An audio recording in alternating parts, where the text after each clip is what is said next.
Batman Arkham City sucks. Kinda. Everybody seems to praise it as the best Arkham game, and I think that's a massive discredit to the other games in the franchise. Listen, I love these games, and if you were to really question me as to which is the best, I'd say Arkham Knight, though my subjective favourite has got to be Asylum. I understand what they were trying to do with City, making it a bigger open world and including more of the Bat family in the Rogues Gallery, but sometimes bigger isn't always better. More critical of you will probably be asking why I like Knight so much, and that's a video for another day, but right now it's time to tell you why Batman Arkham City is the worst Arkham game. Let's start with Hugo Strange. He's one of the game's three main villains, and I'm fine with that. Strange has always been an interesting character, and it's cool to see him get some limelight. That's if he actually got any limelight. He appears right at the start and makes it very obvious that he knows your secret identity. That's massive, and it instantly makes him a threat. He taunts you for maybe the first hour of the game and then fucks off. Him knowing your identity goes absolutely nowhere. He comes back at the end for a bit, but we'll get to that.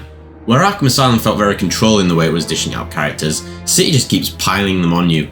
In the first 3 hours of the game, you're introduced to Strange, Penguin, Harley, the Joker, Two-Face, Bane, Catwoman, Ivy, and the Riddler.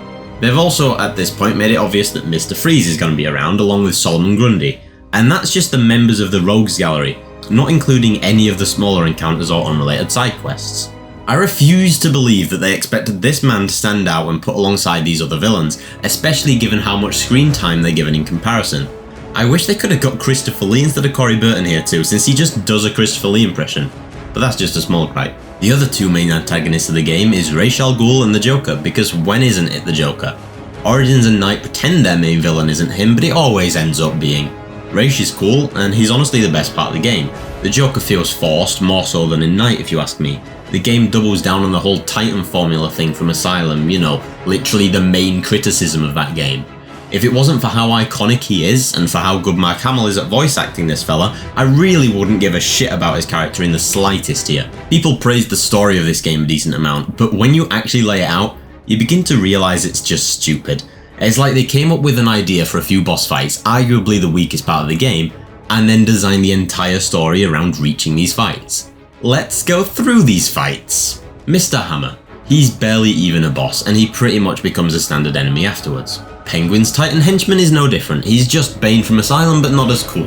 Mr. Sickle is then quite literally just the other half of Mr. Hammer. We've got the Penguin and Solomon Grundy fight that is as simple as placing explosive gel on some weak points. Ra's al Ghul looks amazing, but in practice it's just mashing dodge and throwing electricity whenever you're not dodging. I will give it credit for this Kung Fu Panda style bit. We've got Mr. Freeze, who always gets a lot of praise, and I do have to agree that it's kinda deserved. The harder difficulties make you utilise every single one of your stealth attacks, and it's neat to see the boss adapt to you.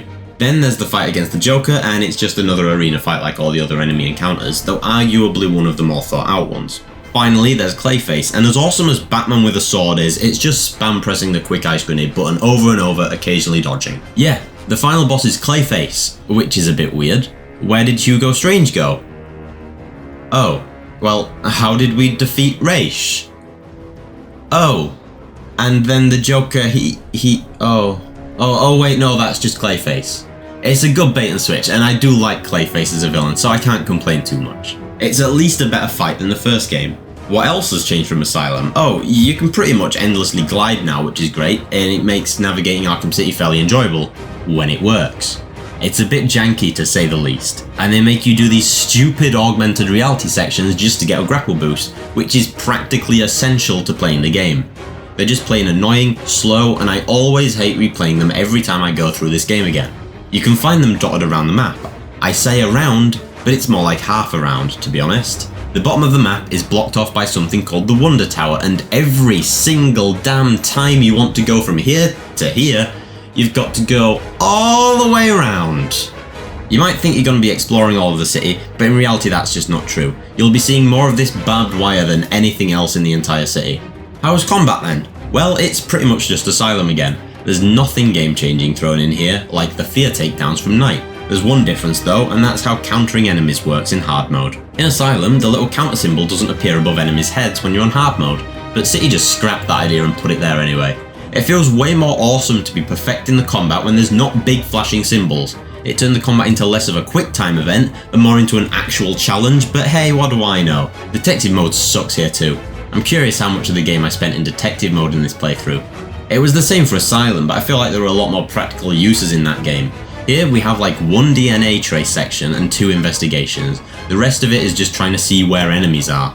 There's a point where enemies start to block out your usage of the detective mode, but then they didn't program it so that these enemies don't just walk underneath a super easy stealth attack point, practically erasing that whole idea anyway. And why the hell can't I wear my other costumes during the first playthrough? I have to first beat the game and then play through a New Game Plus just to look like animated Batman? No thanks. Also, Riddler missions suck arse. Remember those riddles from Asylum? Gone. Now there's just a bunch of Riddler trophy puzzles. Remember the whole Metroidvania aspect of Asylum where you go back to older areas and find new ways to traverse with your new gadgets and it'd lead to new areas in the story? Gone. Oh, I mean you do go back to older areas in the story, but all your new gadgets can do in them is get more Riddler trophies.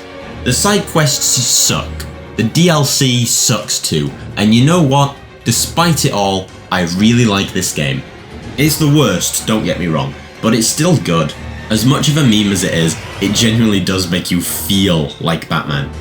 It's cool to play as Catwoman, and there are some really nice story moments here too. Catwoman saying she won't forgive herself if Batman died and sacrificing her loot with burglary to go save him, Talia getting miffed at Batman for lying to her, and of course the final scene of the game. This is a game that's hard not to recommend. It's so much fun, and the combat really does feel great. I know I complained it's not added much from Asylum, but it can be argued that Asylum damn near perfected it first try anyway. Arkham City is only the worst because of how damn good Asylum and Knight are. And if you're wondering about where Origins ranks in all of this, well, it's really quite simple.